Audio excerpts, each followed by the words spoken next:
성경은 우리가 읽어서 하나님을 알고 또 역사를 알고 제대로 깨닫고 믿도록 하기 위해서 쓰여진 겁니다. 그죠? 가장 쉬운 말로. 그래서 요한복음을 많은 사람 연구해 보니까 그 계시록도 사도 요한이 있었다고 우리가 알고 있잖아요. 계시록에 보면 계시록 4장 7절에 보면 한번 손을 놓고 한번 볼까요? 제가 말로 하는 것보다는 성경을 좀 보면서 계시록 4장 7절을 보면 이렇게 돼 있죠. 하늘의 예배에 대한 이야기를 하면서 4장 7절에 같이 읽어볼까요? 시작. 그 첫째 생물은 사자 같고 그 둘째 생물은 송아지 같고 그 셋째 생물은 얼굴이 사람 같고 그 넷째 생물은 날아가는 독수리 같은데, 그죠? 그래서 이게 어떤 의미가 있지 않나. 하나님의 어떤 메시지, 그죠? 사복음서를 상징적으로 보여주지 않나는 많은 그 당시 초대교회 교부들이 이렇게 봤다는 거예요. 그래서 마태복음은 사자의 책이다. 사자가 뭡니까? 왕이잖아요. 이 땅에 왕. 그리고 마가는 그죠? 어떤 섬기는 마가복음 10장에 나오죠. 나는 섬김을 받으려 온 것이 아니라 섬기려 왔다. 그래서 섬기는 종의 모습을 드러내고 있다. 그죠? 그래서 송아지가 바로 마가복음이다. 그죠? 어린 송아지. 그리고 이제 세 번째 생물이 뭡니까? 사람이잖아요. 인자. 누가복음은 계속 사람 이야기를 하거든요. 인자라는 말을 쓰거든요. 그래서 누가복음은 사람으로 오신 예수를 드러내고 있다. 그리고 그 마지막 책 요한복음은 바로 하늘을 드러내고 있다. 하늘에서 온 독수리, 그죠? 하늘의 왕 대신, 하늘의 주인 대신 그 독수리, 그 독수리 복음이다. 이렇게 했다는 거예요. 근데 어쨌든 뭐 끼워 맞추기일 수도 있지만 그 의미에 있어서는 어느 정도 이게 내포적인 의미가 있고 맞아떨어진다는 생각이 듭니다. 우리 분류를 요한복음을 우리가 성경을 이렇게 아주 요약적으로 분류하면 성경이 잘 이해되잖아요.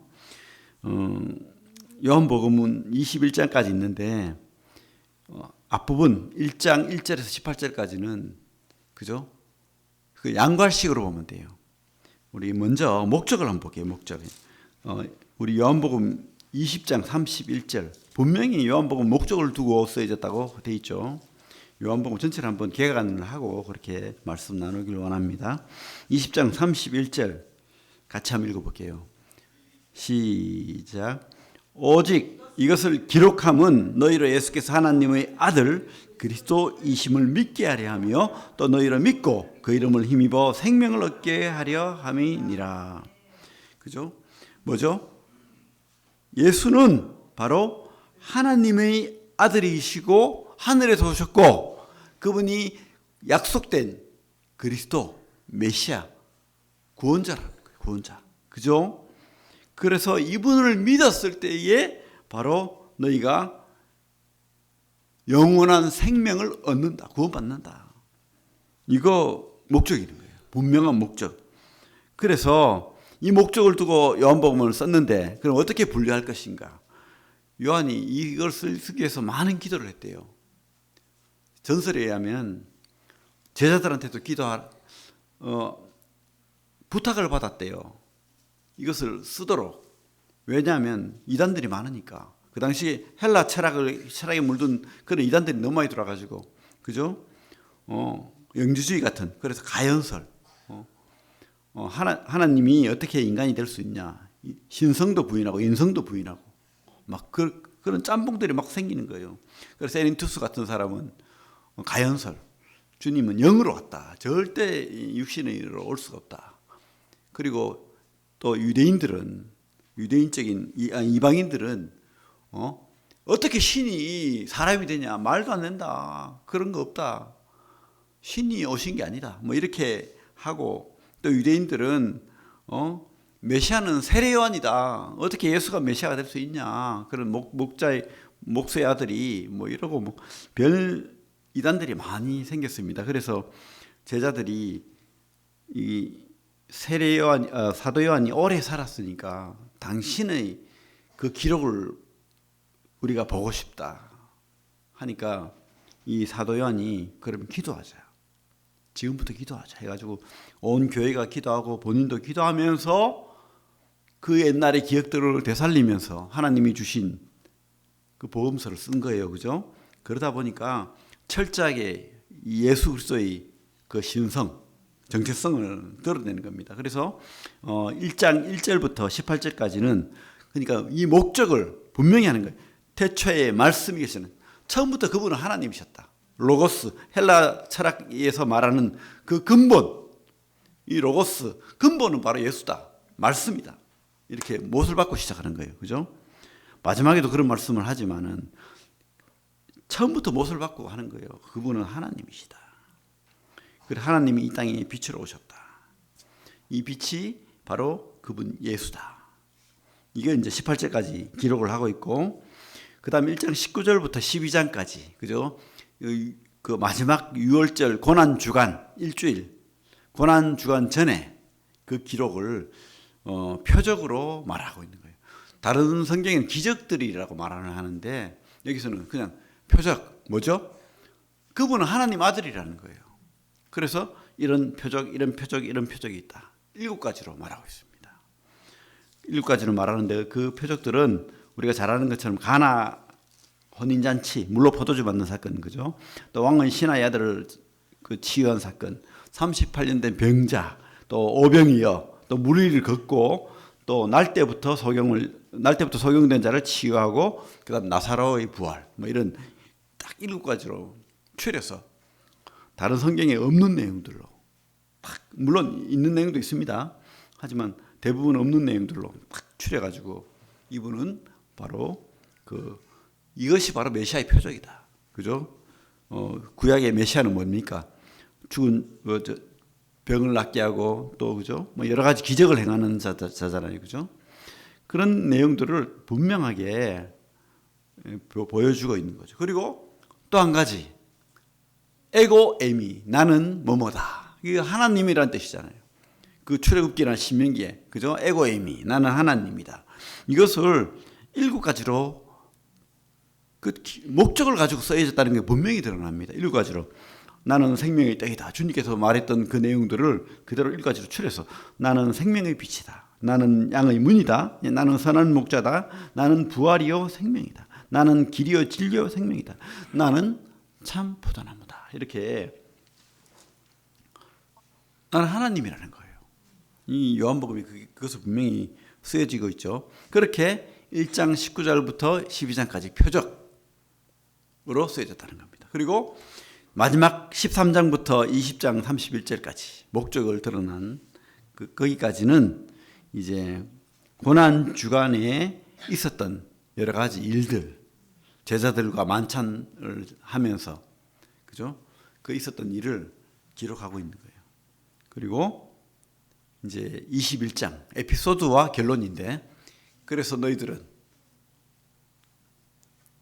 제자들은 사명 감당하라는 거예요. 특별히 목자로서의 사명을 감당하라. 베드로에게 하고 있잖아요.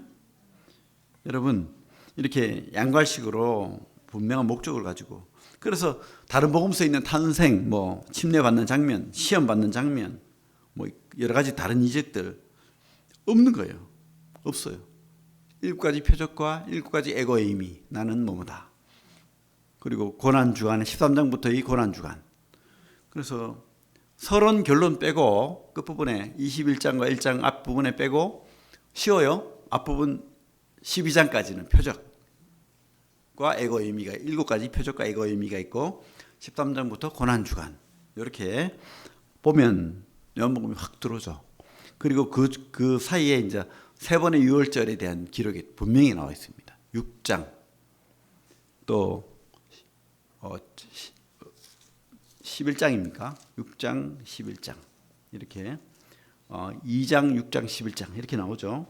그래서 우리가 다른 복음서에는 이 유월절 3번 거쳤다는 게 없어요. 그러다 보니까 이게 무슨 한 해에 일어난 일인가 이렇게 생각하는데 그게 아니고 유월절을 3번 거쳤다는 것을 알 수가 있어요. 그래서 3년 반의 사역 기간이라는 것을 요한복음을 통해서 아는 거예요.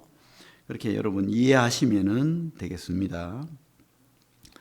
그런데 어쨌든 주님은 하늘에서 우리를 만나러 오셨습니다. 그죠? 또 이 만나러 오신 주님을 믿을 때 구원받는다는 거예요. 98번이나 믿음을 강조합니다. 다른 복음서에는 그런 내용이 없어요. 믿음에 대한 이야기는 하지만 명사로 많이 하지만 동사로 98번이나 믿는다는 단어를 사용하는 것은 요한복음밖에 없습니다. 그래서 주님을 만나서 영접하고 믿으면 구원받는다. 이렇게 분명히 하고 있습니다. 그래서 여러분 이 요한복음이 말하는 예수 만나고 믿으면 그저 어떻게 해요? 그분을 통해서 구원받는다. 영생 얻는다. 믿습니까? 그래서 여러분 만남의 이야기가 많아요.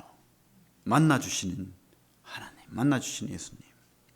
우리 1장으로 다시 넘어오면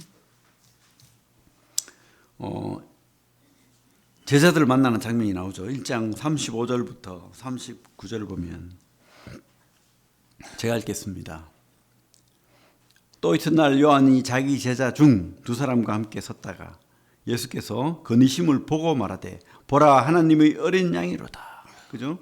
이 세례 요한입니다. 이 사람이 자기 제자를 에게 말하는 거예요. 저 예수를 보라. 하나님의 어린 양이다. 메시아라는 거죠. 이렇게 말하고 있습니다. 그러니까 두 제자가 세례 요한의 제자였는데 이 두 제자가 누구겠습니까? 베드로와 안드레겠죠. 두 제자가 그의 말을 듣고 예수를 따르거늘 예수께서 돌이켜 그 따르는 것을 보시고 물어 이르시되 제가 말을 잘못했네. 베드로와 요한입니다. 보시고 물어 이르시되 무엇을 구하느냐 이르되 랍비여 어디 계시오니까 하니 랍비는 번역하면 선생이라. 예수께서 이르시되 와서 보라. 그러므로 그들이 가서 계신 데를 보고 그날 함께 가니 때가 10시쯤 되었더라. 와서 보라. 나를 따르란 말이죠. 나와 함께 있어. 그러면 알 거야. 전도하기 어렵지 않습니다. 그죠? 교회에 와봐. 와서 보라. 구태여 많은 말씀 할 수도 있지만 제일 간단한 복음 전도의 방법은 와서 보라. 그렇게 해서 주님이 요한과 안드레를 만나 주시는 겁니다. 그러면서 그를 통해서 베드로도 오고 또 그죠? 그 나다나엘도 오고 뭐 그렇게 하는 거죠. 우리 43절 보면 이렇게 돼 있죠. 이튿날 예수께서 갈릴리로 나가려 하시다가 그러니까 지금 어디 있다는 거예요? 예루살렘 쪽에 있다는 거죠. 요단강 쪽에 있다는 거죠. 그래서 갈릴리까지 멀어요. 빨리 가면 3일, 돌아가면 5일 이렇게 걸린다는 거죠. 그래서 갈릴리로 나가려 하시다가 빌립을 만나. 여기서는 예수님이 만나 줬다고 되어 있습니다. 빌립을 만나 이르시되 나를 따르라. 와서 보라고 비슷한 말입니다. 그죠? 나를 따르라 하시니 빌립은 안드레와 베드로와 한 동네 베세다 사람이라. 그러니까 지금 요한, 안드레, 그다음에 안드레 형제 베드로, 그다음에 또 빌립 이렇게 만나는 거예요. 지금 만나는 장면이 계속 이어지는 거죠. 이렇게 만났습니다. 그죠? 그래가지고 빌립은 이렇게 45절에 보면 빌립이 나다나엘을 찾아 이르되 모세가 율법에 기록하였고 여러 선지자가 기록한 그 일을 우리가 만났으니. 우리가 만난 거예요. 우리가 예수님을 우리가 찾은 거예요. 그죠? 참 사람은 교만합니다. 그죠? 내가 믿었고, 내가 교회 나갔고, 내가 성경 주워가지고 읽었고, 근데 성경은 또 뭐라고 합니까? 예수님이 만나줬대요. 여러분, 다 똑같은 말입니다. 우리가 믿었지만 그것도 은혜라는 거예요. 주님께서 만나주시지 않으면 안 되는 거예요. 맞죠? 믿습니까? 우리가 믿었습니다. 근데 하늘에서 가보니까 모든 것이 다 하나님이 미리 계획하신 여러분을 선택하신 은혜였다는 거예요. 여러분 믿으시기 바랍니다, 진짜. 그래서 우리가 할 말이 없는 거예요. 그래서 은혜라는 찬송을 많이 하잖아요. 은혜. 선물이잖아요, 선물. 그죠? 근데 이 요한복음은 특별히 만남의 장면들이 많죠. 특이한 만남들이 다른 복음서에 없는 만남들이 참 많습니다. 3장에 가면 우리 유명한 니고데모, 그죠? 아주 유대인의 지도자고 공의의 의원이고 선생입니다. 아마 예수님보다 나이가 훨씬 많았을 거예요. 근데 그가 예수의 소문을 듣고 내가 그 자를 한번 만나봐야 되겠다 해가지고 찾아왔는데 주님께서 뭐라고 합니까? 네가 오늘 거듭나야 되겠다. 주님은 아시는 거예요. 이 사람이 누군지, 어떠한 마음인지. 똑똑한 사람이고 학자고, 그죠? 훌륭한 사람이고. 근데 주님께서는 이렇게 말합니다. 진실로 진실로 내게 이르노니 사람이 거듭나지 아니하면 하나님 나라를 볼 수 없느니라. 네가 그렇게 하나님 나라를 소망하고 찾는 건 나 알아. 근데 있잖아, 네 힘으로 찾을 수 없어. 나를 통하여 네가 거듭나야 된다. 그래서 이 사람이 주님이 죽었을 때, 그죠? 침향, 백근 이래가지고 장례품을 들고 왔잖아요. 이때는 못 깨달았을 수도 있습니다. 이해를 못했을 수도 있어요. 왜냐하면 엄마 뱃속에 들어갔다 나오래. 이해를 못하겠죠. 근데 그 이후에 깨닫게 되겠죠. 모세가 놋뱀을 들어서 사람들을 살린 것처럼 주님이 그렇게 십자가에 달린 것을 보고 깨달은 거예요. 아, 그죠? 그래서 그분을 목숨 걸고 믿은 거예요. 위신 체면 다 필요 없고 재산 필요 없고 왕의 장례식을 치러준 겁니다. 우리 주님에게. 만나준 거예요, 이 사람을. 또 뒤에 4장 가면 사마리아 여인을 만나러 갑니다. 유대인들은 사마리아 사람을 보면 부정탄다고 합니다. 절대 가까이 가지 않습니다. 같이 밥 안 먹습니다. 근처도 안 갑니다. 그래서 유대인들은 예루살렘에서 갈릴리까지 3일 만에 갈 수 있는데 사마리아 지역을 통과하면 돌아갑니다. 요단강 우편으로 돌아가요. 그러면 이틀 더 걸려야 돼요. 이들이 얼마나 철두철미하게 미워하고 서로, 사마리아 사람은 유대인들, 그저 자기들을 미워하니까 싫어하고, 유대인들은, 저자들은 다 혼혈적이고 원래 더러운 이방인들이야. 싫어하잖아요. 근데 주님이 그렇게 하늘에서 오신 분이, 유대인 중에 유대인이, 아브라함의, 다윗의 자손으로 오신 분이 누구를 만나러 갑니까? 사마리아에 있는 수가라는 동네에 남편을 열어둔, 그죠? 6명입니까? 그런 여인을 만나러 옵니다. 그래서 이렇게 말합니다. 그죠? 처음에는 물을 달라 하죠. 그러니까 깜짝 놀라서 유대인들이 물을 달라 하니까, 그죠? 근데 주님께서 본색을 드러냅니다. 13절에, 4장 13절에 예수께서 대답하여 이르시되 이 물을 마시는 자마다 다시 목마르려니와. 14절 같이 읽겠습니다. 시작. 내가 주는 물을 마시는 자는 영원히 목마르지 아니하리니 내가 주는 물은 그 속에서 영생하도록 솟아나는 샘물이 되리라. 믿으십니까? 주님이 주시는 그 물, 주님을 만날 때 마실 수 있는 물, 영원한 물. 주님은 왜 우리에게 그 물을 주려고 하죠? 그분을 만나지 못하면 영생을 얻지 못하고 심판받기 때문에. 8장 넘어가요. 8장. 8장 41절부터 44절까지 같이 한번 읽어보겠습니다.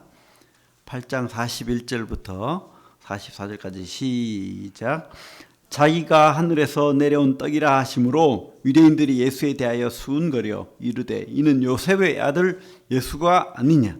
그 분모를 우리가 다 아는데 자기가 지금 어찌하여 하늘에서 내려왔다 하느냐. 예수께서 대답하여 이르시되 너희는 서로 수군거리지 말라. 나를 보내신 예수께 아버지께서 이끌지 아니하시면 아무도 내게 올 수 없으니 오는 그를 내가 마지막 날에 다시 살리리라.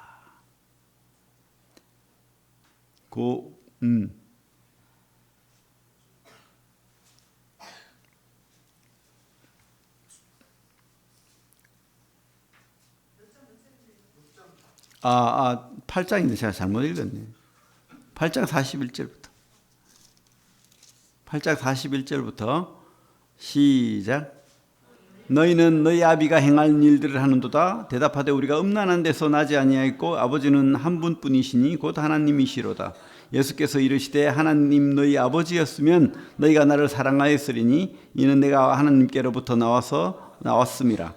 나는 스스로 온 것이 아니요 아버지께서 나를 보내신 것이니라. 어찌하여 내 말을 깨닫지 못하느냐. 이는 내 말을 들을 줄 알지 못함이라. 이로다 너희는 너희 아비 마귀에게서 났으니 너희 아비의 욕심대로 너희도 행하고자 하느니라. 그는 처음부터 살인한 자요 진리가 그 속에 없으므로 진리에서 서지 못하고 거짓말을 말할 때마다 제 것으로 말하나니 이는 그가 거짓말쟁이요 거짓의 아비가 되었음이라.